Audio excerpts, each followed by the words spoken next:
Okay, so this is how I made You Know It's Crazy, originally called Big Gigantic.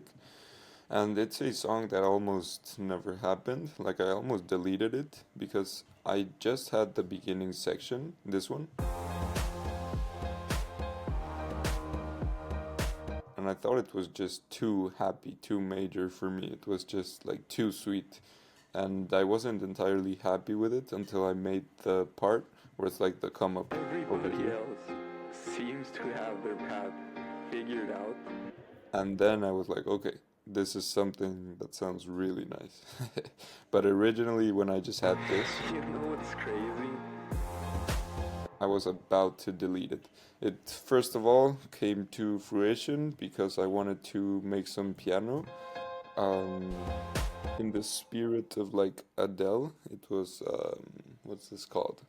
Rolling in the Deep, where it's like a piano on top, and then it's a little guitar down here. Where is it? Down here. Starts with a little guitar. It turned into something completely different, of course, with its own meaning. But that's kind of like the inspiration that I wanted to pull a little bit, like the chords, the kick, kind of the tempo, and the synth. It's or let's just see how I made the whole track. On top, I have a couple chords, just the thing that started it all, along with the same chords, just an octave up, a bit more bright in terms of the processing. And then the synth right here, it's also a piano, but I distorted it so much that you can barely tell. And then up here, I layered it with another brass sound. This one is actually like a brass from Serum or something. After that, we got the bass. We'll look at these instruments in a little bit. But after that, we got the bass. We got the guitar that is just used in the beginning and in the end. It's just like inspired me to continue with the rest of the song, but it's not like a key part. So it's pretty simple, just like the piano, the brass, a couple of effects, and that should be it. Then what really, as I said, made the song come alive for me was the come up story. Everybody else seems Because for me, this song is, let's just call it beginner's luck. When you start anything, it's all happy, it's all easy. You get into it, and you just succeed right away. And it's only after a little bit, halfway through, where you start to face some challenges. And then there's like a period where you have to take a step back you know and what's really know crazy? or Well, make a decision if you want to continue with what you're everybody doing. else seems to have their path figured Like you start up, then you go way down, and you start to go up again. You have like a conflict when you finally decide that it's something that you want to pursue, whatever that is for the listener. And then after they have this conflict, You gotta remember. it goes back to the beginning where it's again easy, they conquered, and it ends on a When high all note. you've got Originally, it was gonna end with a low note, which is this repeated twice, but I didn't like it being a bit more like dark and stuff.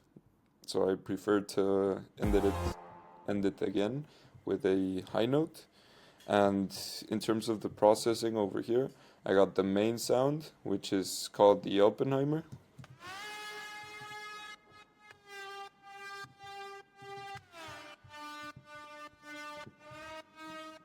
Just a preset that I completely distorted and make, yeah, I made it pretty massive.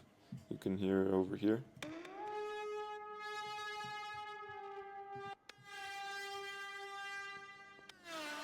I layered it with a couple other sounds.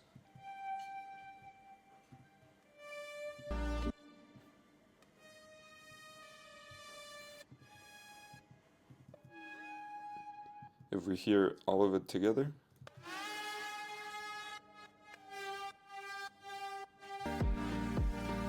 the piano is the same one, everything is the same, just that specific synth and the actual chords that are being played.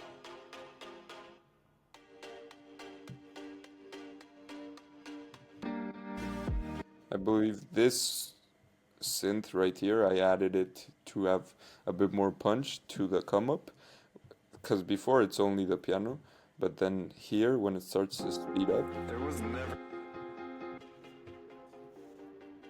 I just wanted to your have thoughts something that becoming your punched a own little worst bit more enemy. than just the piano. When all you've got left. I originally made the whole instrumental first and then worked on the vocals a little bit. As I said, I split it in two. The first part is a lot more muffled. It's like as if it was coming in through a radio signal, And when you're finally face to face which is like when you don't have so much clarity on what you're doing until you get to like the realization. to hide, that's when you realize there was never anything in your way. That's when you start to see through your own like inconsistencies, mental barriers, and you see clearly on what you need to do, and you decide to like keep moving forward. Strength isn't in never failing. It's in what you do when you're at your lowest. In terms of creating that effect where it starts to go faster, I just automated the tempo so that it doubles over time. So it starts at 105 Finally and it face starts to going up to 200, which it's a bit complicated to explain, but once you double the speed of, for example, if I got to 210 right now, like 200 is the max, but if I got to 210, it's gonna be the same tempo as 105 if I cut the notes in half. Okay, so it's a bit complicated, but the speed is gonna be double as fast. But if I cut these notes in half, it's gonna be the same tempo as before. So it makes it like a cool effect finally where it face starts going up there in was speed for a never little bit, anything in all your of this. way. Just your thoughts. The real And then when it's like at its peak, strength isn't in never failing. It's in what you do when you're at your lowest. when it's at its peak, it's gonna be the same tempo as before. So when I cut it back to normal, it's a couple points slower. Like it should be 210 to have it perfectly, or 212 in this case. But I bring it down to 106, and there's barely any difference, or at least I can't hear it.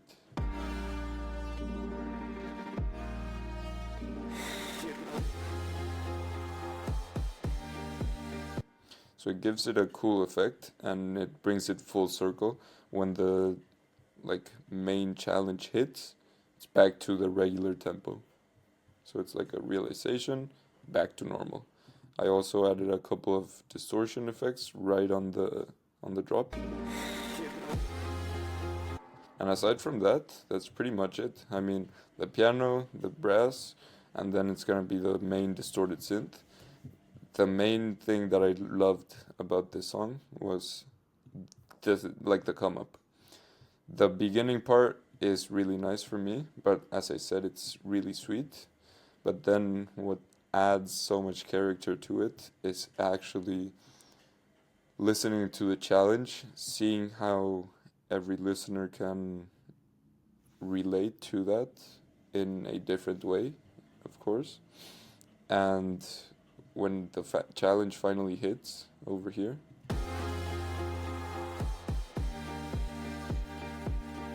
it's like a very emotional, you could call it, a dramatic showdown with yourself, you could almost call it. And then to bring it full circle, it was originally gonna end pretty dark, like I was gonna repeat just this section,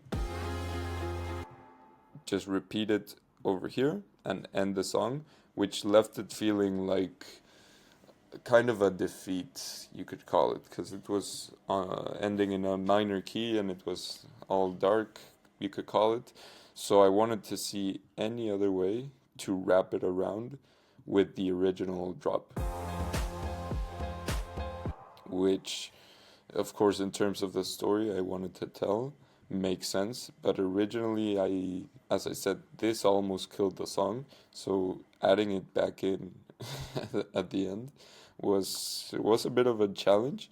I'd say like 2 hours before finishing the song, or let's say 4 hours before finishing it, I made the decision. It wasn't something that was planned from the beginning. It was more of a last minute, like, you know what? It sounds too dark by itself.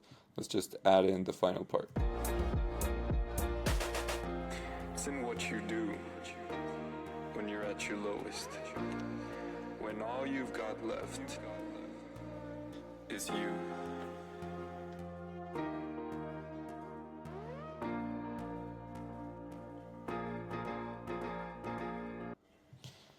That's You Know It's Crazy. Thanks very much for watching, and I hope you enjoyed.